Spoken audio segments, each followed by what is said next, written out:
Danske Stenocare er et af de førende virksomheder i Europa inden for medicinsk cannabis. Og firmaet er nu ude og lancerer en emission, og det vil sige en kapitalforhøjelse. Og ved min side, der har jeg Thomas Skovlund Snikkelsberg, og du er jo founder af det her firma og administrerende direktør. Hvad skal den her emission, hvad skal pengene bruges til, de penge, I henter hjem nu? Ja, jamen det er rigtigt. Vi startede en emission her i mandags, hvor man kan begynde at tegne de nye aktier. Den løber så i 14 dage. Og for et år siden, i maj faktisk, i 2023, der fremlagde vi egentlig en plan for de næste 18 måneder af kapitalbehov, vi har i forhold til de vækstplaner, som vi gerne vil gennemføre. Og det er sidste skud på det her, det er så den tredje af de 3 transaktioner, som vi fortalte sidste år, vi vil gennemføre. Og det vi egentlig skal bruge pengene til, det er 2 ting. Den ene ting er driftskapitalen til at gennemføre de her ambitiøse planer i Tyskland og i Australien og i England og måske nogle flere lande, som vi arbejder på. Og det er jo for at nå det salgsvækstmål, vi har, og selvfølgelig også for at nå vores break-even-mål, som er den store ambition for i år. Det er den ene ting, vi skal bruge pengene på. Den anden ting, vi vil bruge pengene på, det er egentlig at styrke vores balance. Altså afdrage på noget af vores kortfristede gæld, fordi det giver os jo nogle muligheder for at navigere i markedet, hvis vi ikke har det at bekymre os om. Så det er egentlig de 2 store klatter, som pengene skal bruges til. Altså, man kan sammenligne jer lidt med et biotech-selskab, hvor man har et burn, men altså, jeres burn går jo mest på, at de skal ud i nogle markeder, fordi I har fået en produktpipeline op at stå, som I må sælge. Ja. Nu gælder det jo om at få lægerne i de enkelte lande til at udskrive nogle recepter på jeres mediciner. Det er helt rigtigt. Altså, vi har jo i de 6 lande, hvor vi har fået produkter godkendt, det er jo receptpligtig medicin, der har vi cirka 13 forskellige produkter i vores pipeline, eller i vores portfolio, som vi må sælge i dag. Og nu handler det jo i virkeligheden om at få flere patienter til at komme i behandling med vores produkter, få flere læger til at få øjnene op for værdien af, hvad vores produkter kan. Og det er egentlig der, hvor vi har en række initiativer, som skal være med til at få det til at ske. Så det er blandt andet det, vi skal bruge noget kapital til. Og hele den rejse, som I har været på, som I også regner med, at I skal fortsætte fremover, jeg kan i hvert fald sige, at mange af de vækstmål, du har sat der, eller de mål, du har sat der undervejs, dem har vi skildret i tidligere interviews. Og det ser ud som om, når I beslutter jer for et eller andet, så bliver det også sådan, som I har besluttet jer for det, i hvert fald med hensyn til, hvilken lande I kan komme ind i. Men penetrationshastigheden på markedet, det har vi jo snakket om mange gange, den er ikke så hurtig inden for medicinsk cannabis, som man regner med for år til. Nej, det er rigtigt. Altså alle kloge mennesker, analytikere osv. havde forventet den her eksploderende kurve, og den er ikke kommet.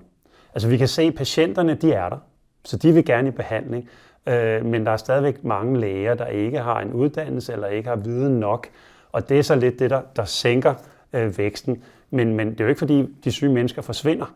Altså, de er der jo stadigvæk, og der er hele tiden, altså der er jo et fast, man kan sige uheldigvis for dem, det går ud over. Altså kræftpatienter, der kommer ind hver eneste år, sklerosepatienter, altså mange af dem er jo kronikere. Så på den måde kan man sige, at markedet går ikke væk.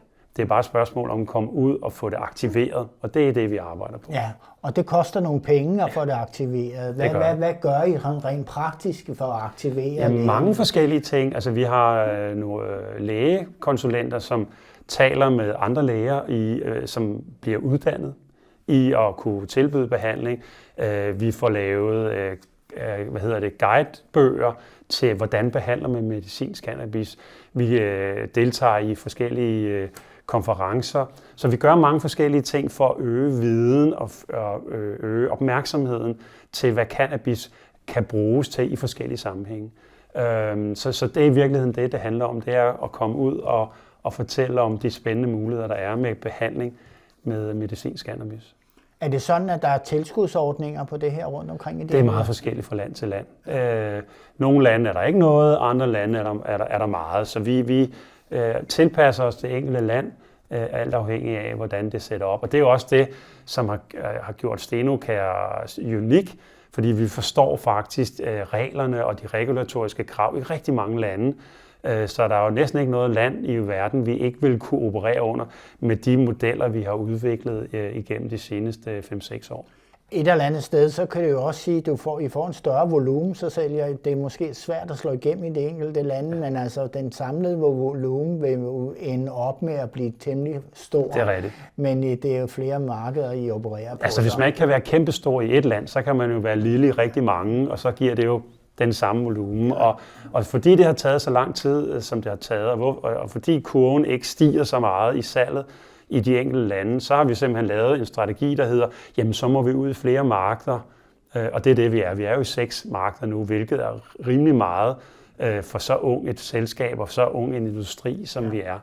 Så på den måde er vi også unikke. Så den juridiske pakke, I skal komme med der til de lægemiddelstyrelserne i de enkelte lande, at den er jo forholdsvis ens inden for Europa. Der er mange af tingene, vi kan genbruge, så når man ligesom først har en skabelon og forstår, hvad der er, der skal til, og har investeret i at skabe den, så er man godt på vej til at være i mål, ikke?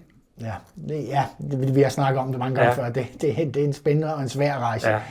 Hvis nu man som investor gerne vil deltage i den her emission, hvordan gør man? Jeg må indrømme, det er meget svært for mig at forstå det her. Alt det her med warrants og det her. Det har vi ikke så meget tradition for i Danmark. Jamen det er jo vigtigt, og du har ret. Altså i Sverige er det, at man laver sådan en warrant-transaktion, som vi gør, helt normalt. Og det synes de er super spændende, og der er virkelig mange, der investerer i det i Sverige. I Danmark er vi ved at lære det. Så jeg kan måske lige forklare, at når man skal være med i den her transaktion, som stopper næste fredag, altså den 21., så kan man få lov til, eller man kan tegne, som det hedder. Ikke? Man køber ikke, man tegner nogle aktier via sin bank, hvor man køber dem til en fast pris, der hedder 3 kroner og 16 øre per styk. Og det er under markedet, hvis man går ind og kigger på det. Så man får en eller anden rabat. Og det kan jo være interessant for en tegningsrabat. En tegningsrabat. Og hvordan kan man så få lov til det? Det gør man egentlig ved at eje de her TO2, hedder det, TO2 warrants. Og dem køber man, ligesom man køber alle andre papirer, via sin bank på markedet. De ligger inde under jeres aktie på Nordnet. Ja. Så hvis man skriver Steno, så inde på Nordnet, eller Avanza, eller Danske Bank, eller Nordea, eller hvor man nu køber sine aktier, og bare skriver Steno, så vil der komme noget op, der hedder Steno TO2. Og det er så dem, man skal starte med at købe. Og de bliver hele tiden handlet for et eller andet beløb, ligesom alle mulige andre aktier.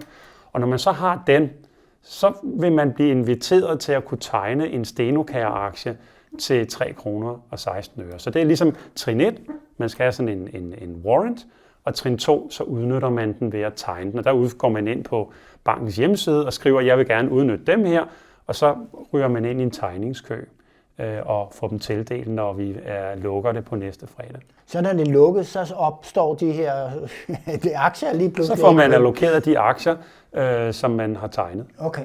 Ja, det sker omkring den 27. juni, så vil man på sit depot kunne se, nu har jeg fået det antal aktier, jeg havde ønsket mig. Det lyder lidt ligesom, når man gør det normalt. Det er lidt ligesom en foretegning, ikke? At man har en rettighed til at være med til noget. Ikke? Okay. Og det her det er bare en anden rettighed, som man kan købe. Ja. Og dem, der har dem, vi ved, der er rigtig mange, der allerede har de her TO2 warrants. Hvis man ikke ønsker at bruge dem og købe de her aktier, så kan man jo sælge dem. Og det skal man huske at gøre.